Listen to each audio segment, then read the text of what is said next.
Hello and welcome to my ultra budget Destiny board deck profile. All of the cards I'm showing you right now can be bought for 2 cents off card market. We are playing 2 Destiny board and 1 each of the spirit messages.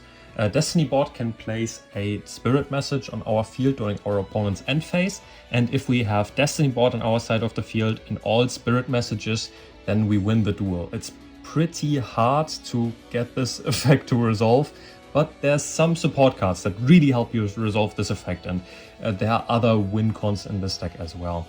We are not maxing out on this because it's pretty searchable, but the spirit messages should only be played at 1 because you don't benefit at all from having multiple ones. Then we are playing 2 Sentence of Doom. This can send itself to the graveyard to place a spirit message on our side of the field as if it was placed by the effect of Destiny board, and it can once per turn add fiend monsters from our graveyard or banished pile to our hand up to the number of Destiny boards and spirit messages we control. So this way we can add back fiend monsters that our opponent destroyed from our graveyard back to our hand. Then we are playing 3 Dark Sanctuary. This is really nice support and it really helps the Destiny boards. This says that if you would place a spirit message on the field in your spell and drop zone by the effect of the Destiny board, you can special summon it as a monster instead, and your opponent can't target it for attacks. It's unaffected by your opponent's card effects, but it doesn't prevent your opponent from attacking you directly. But this also makes your opponent toss a coin, and depending on the coin toss, they take half the attack of their monster as damage and the attack is negated, or they can just attack directly normally. But this allows you to burn your opponent for some damage if they don't get the coin toss right. And we are playing 1 Terraforming because this can search Dark Sanctuary, and then we are playing 3 Dark Spirits Mastery. This is pretty nice because it can search Destiny board and it can banish itself from the graveyard and place any number of spirit messages on the bottom of your deck, as well as Destiny boards to draw the same number of cards.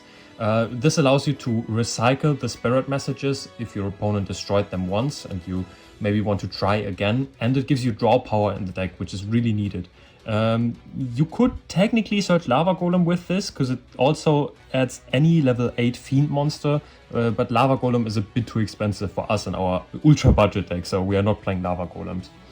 Instead, we are playing as our only monster in the main deck 2 Goblin Kings. This says that if we control another fiend monster, this card cannot be targeted for attacks, and this gains 1000 attack for each fiend monster on the field.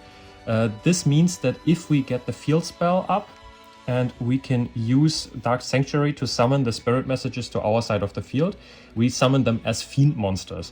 If we then control a Goblin King, our opponent cannot target the Goblin King for attacks, and our spirit messages cannot be targeted for attacks because of Dark Sanctuary. This means that our opponent just can't attack at all, and this gets bigger and bigger the more spirit messages are on our board. So you can have this guy on 4000 attack just as a huge beatstick that your opponent can't even attack, and just locking your opponent out of attacking anything is really nice as well. Then we are playing 3 Duality. This doesn't have that many listings for 2 cents on card market, but there are still some, so if you are quick you can still buy this for 2 cents off card market. Then 3 Magical Planter, because we are playing a ton of continuous traps in our deck, and this just gives us a bit more draw power, and we can send continuous traps where we maybe opened multiples of to the graveyard just to recycle them and get 2 new cards to our hand. And then we are playing 2 Cauldron of the Old Man, because even though 50% of our opponent's attacks are going to be negated, we still take some damage, and Cauldron of the Old Man allows us to A, survive longer, and B, it's an alt-win con, because this can also burn your opponent in 7 turns to death. So if you can stall enough, then Cauldron of the Old Man is just a win con by itself. Then we are playing 3 Blazing Mirror Force. This is nice because it destroys all of our opponent's monsters and it inflicts burn damage to them.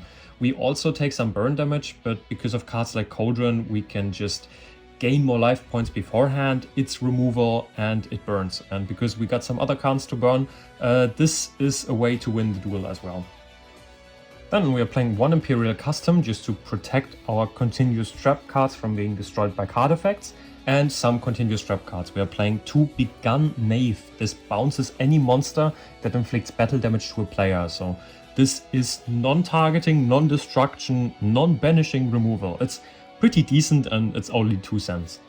Then we are playing 3 Gozen match. Gozen match surprisingly is also only 2 cents if you can find the common printing.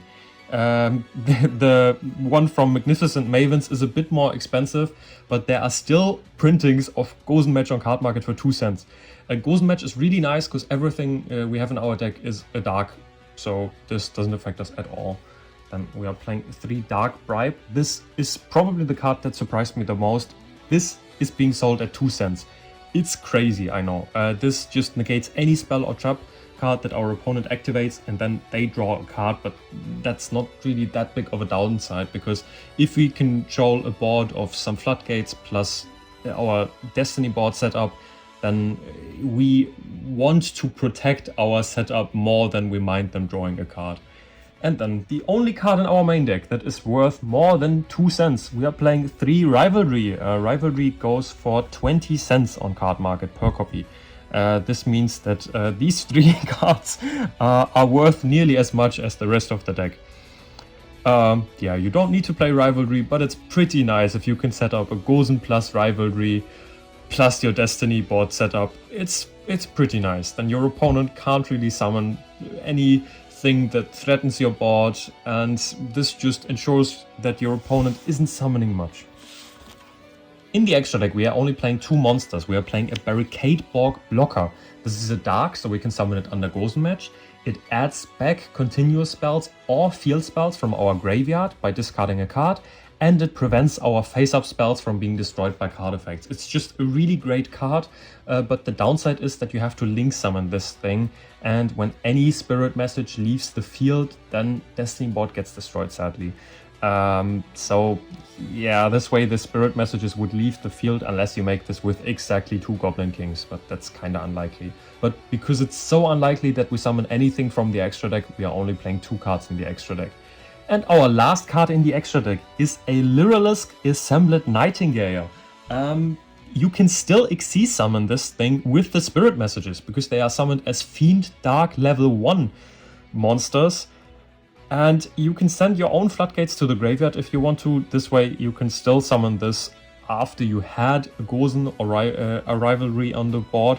And this can attack directly. So this way, if your opponent only has a few hundred life points left, because maybe you Blazing Mirror Forced them, maybe you Cauldroned them, maybe the Dark Sanctuary did some damage to them, then this can just attack directly a few times and win you the duel as well. Your opponent might think, oh, he has 4 spirit messages on his side of the field, I'm safe, I can beat him in the next turn, and then you just Xyz summon this bad boy with the 4 spirit messages and attack directly for game. It's hilarious, and it came up already in my matches with this deck.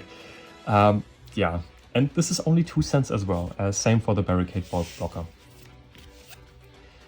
In the side deck, we are playing 3 Radian as our kaiju of choice. This is great because it has synergy with Sentence of Doom, which can recycle this from the graveyard, because we can just add it back as it is a Fiend monster. The other card in our side deck is a Fairy Tale Luna that we are playing 3 times as well. This allows us to bounce a monster on our opponent's side of the field. This way we can bounce the kaiju if we open both, and then just use the kaiju again. It's really, really nice. And this is on 1850 as well, so technically you can give your opponent a kaiju, swing over another one of their monsters, then use this effect, bounce the kaiju, and then kaiju another thing they have on board as well. This sometimes comes up against Naturia, because 1850 is rather big for a level 4 normal summon. And this can just add another copy of itself on normal summon as well. So it's a really, really great card. And because you are going second, you don't have the Gozen plus Rivalry on field as well. So even though this is a light spellcaster, you can still summon this with no problems if you go second. Yeah, these cards are just there to give the deck a bit more power going second, because it's kind of struggles going second. With Rivalry and Gozen, you can stop your opponent from summoning much if you go first, but you really do kind of struggle if you go second. But it's an ultra budget deck, so we don't mind that much, I think.